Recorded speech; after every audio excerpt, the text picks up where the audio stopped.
राधे महाराज। राधे राधे महाराज जी। महाराज जी, जैसे कई लोग कहते हैं कि हमारे कर्मों का हिसाब हमें इस जन्म में पूरा करना है, जबकि कई लोग कहते हैं कि मरने के बाद होता है, तो हमारे कर्मों का नहीं हिसाब होता कैसे नहीं, है? एक ही जन्म में पूरा करता है तो भजनानंदी करता है। जो खूब भजन करके भगवान का, उसका हिसाब पूरा होता है, सबका थोड़ी हो जाता है। ये तो बहुत हजारों करोड़ों लाखों जन्मों का संचित कर्म है, उससे कुछ कर्म निकाल लिए गए, पाप और पुण्य, उससे शरीर की रचना हो गई। वो जो स्टॉक जमा हुआ है वो, और इस जन्म में जो नए कर्म हो रहे हैं उन्हें क्रियमाण कहते हैं, वो इन दोनों को जो निष्प्रभावित कर दे और प्रारब्ध जिससे शरीर रचना हुई उनको भोग ले, वो इसी जन्म में हिसाब किताब बराबर करके मुक्त हो जाता है। समझ रहे हो? और नहीं तो पुनरपि जननम पुनरपि मरणम पुनरपि जननी जठरे शयनम। ये जो इस जन्म में भोग मिल रहा है कुछ कर्मों का हिसाब किताब है, पूरे कर्मों का हिसाब किताब नहीं।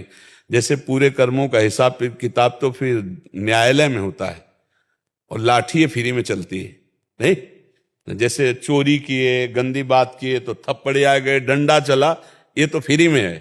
पुलिस पकड़ी और तुम्हारी जो 10-5 लाठी और डंडा पिटाई कुटाई हुई, ये तो फ्री की है।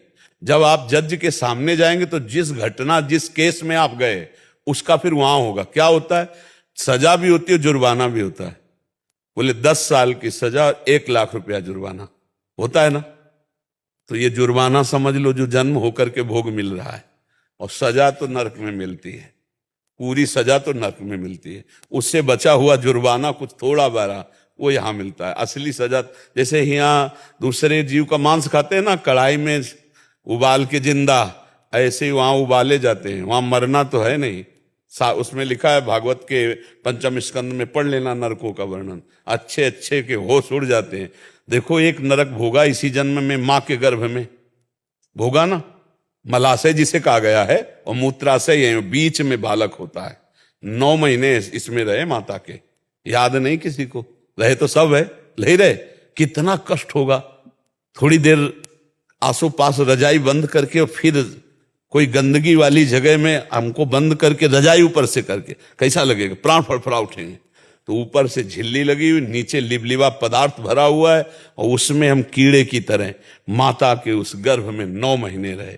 अब बताओ, है ना नरक? ऐसे ही हमको भयानक भयानक पीड़ाएं नरक में भोगनी पड़ती यदि अपने कर्म का हिसाब ना कर लें।